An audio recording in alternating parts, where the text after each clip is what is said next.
essentially a law of oneness.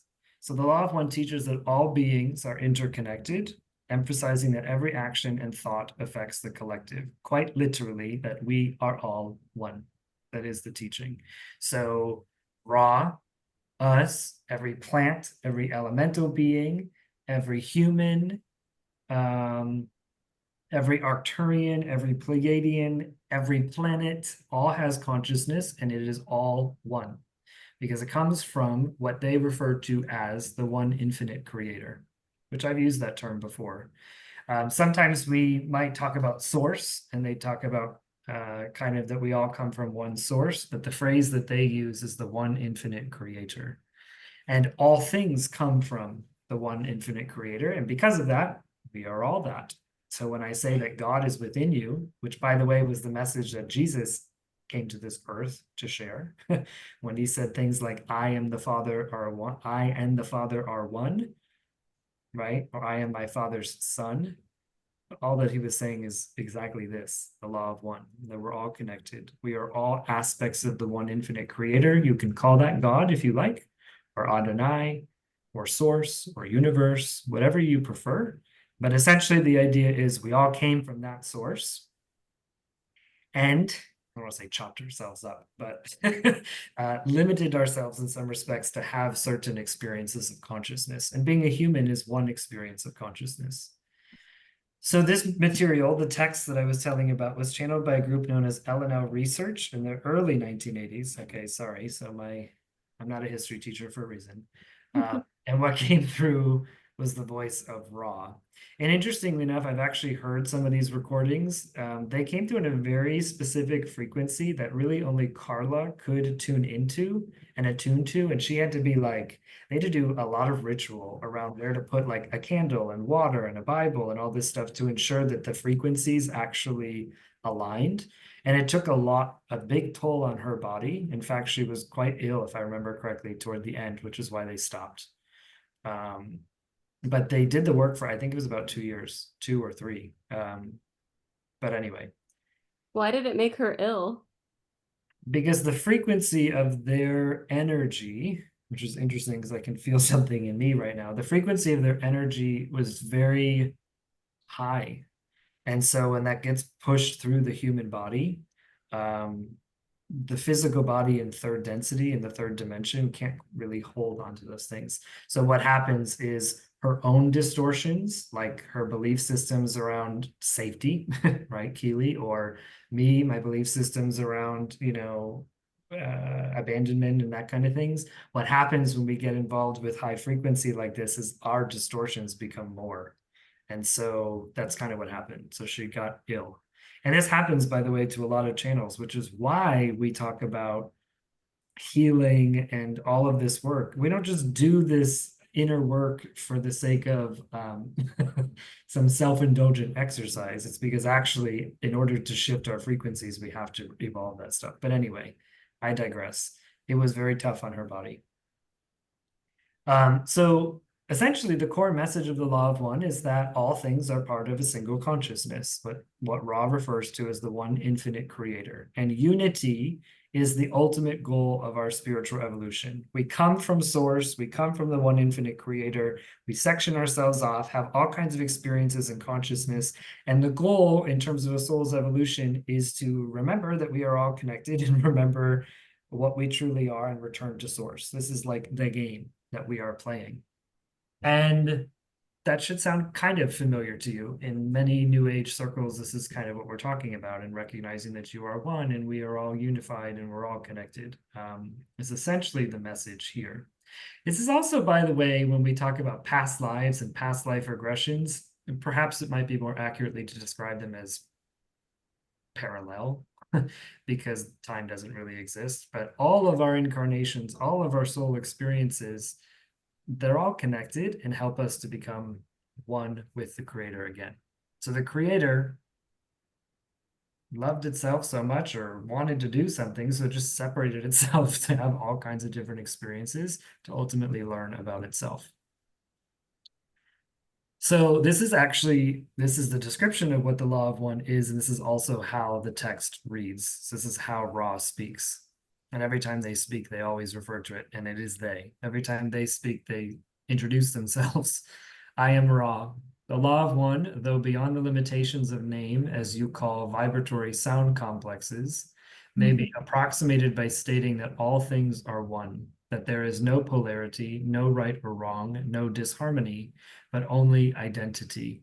All is one, and that one is love, light, light, love, the infinite creator. And I'll give you just a moment to like feel that, because there is a frequency that is present in those words that is almost more important than the words themselves. The whole text reads very much like this. And actually how it was channeled, it was a Q&A. So uh, somebody would ask a question and the channeled message would come through Carla. Okay. So here are some key principles of the law of one so that you don't have to read extremely dense text like this, but I highly recommend it anyway.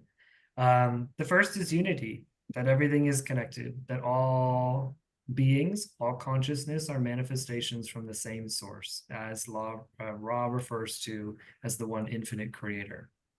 Every individual consciousness is a reflection of the divine. And I'm not just talking about humans. Humans are a form of consciousness, but birds and trees and beings on other planets that have consciousness all are reflections and aspects of the divine. And the reason why we're really talking about this unity is because hopefully, or the reason I'm bringing this up is hopefully through a greater understanding of unity, we can root our own leadership in the interconnectedness of all beings. So that's kind of what we're talking about here. And Ra actually does speak about this as well. One principal thing that they do teach in the text, and mind you, I'll have you know this, they don't offer anything to the research team that is not first asked, which is very interesting because if you read the first 10 or 20 sessions, you're like, where the hell are we going with this? Until they get into a flow. And why is that? Well, actually, I'm going to talk about free will in just a moment. So I'll put a pin in that for a second. One of the things that Ra does teach about quite extensively, actually, are the energy centers of our body, which you may know as chakras. They don't refer to them as chakras. They refer to them as energy centers. And they speak about the energy centers like the red ray energy center, which is the root chakra, or the green ray energy center, which is the heart chakra. And essentially what they teach is that the chakras, they don't use that word, the energy centers are focal points of energy that correspond to certain things in our physical body, but also in our spiritual connection and in our spiritual evolution. And actually, when we get to spiritual balancing in later weeks, in a few weeks, we'll talk a little bit about this more.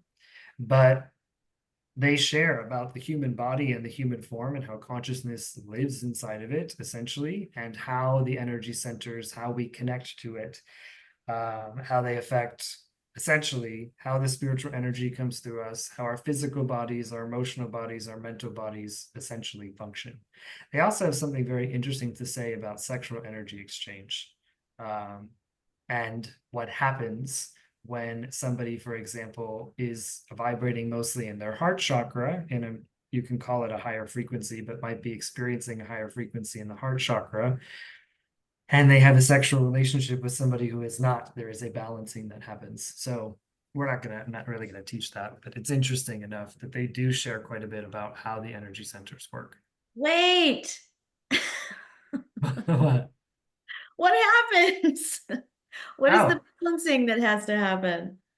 with that. So let's Yeah. say, for example, I'll keep it really simple, but essentially what happened is there's a balancing act. So if somebody who's in a higher frequency that might be more living in their heart chakra Mhm. has sexual energy exchange with somebody who has a lot of distortion, which is a term they use, by the way. But if we're talking about trauma and limiting beliefs, that's distortion in their chakras. Like, let's say the root chakra or the sacral chakra, it will affect the other person. There is a balancing effect. Those energies will come together and actually kind of bring the other one down.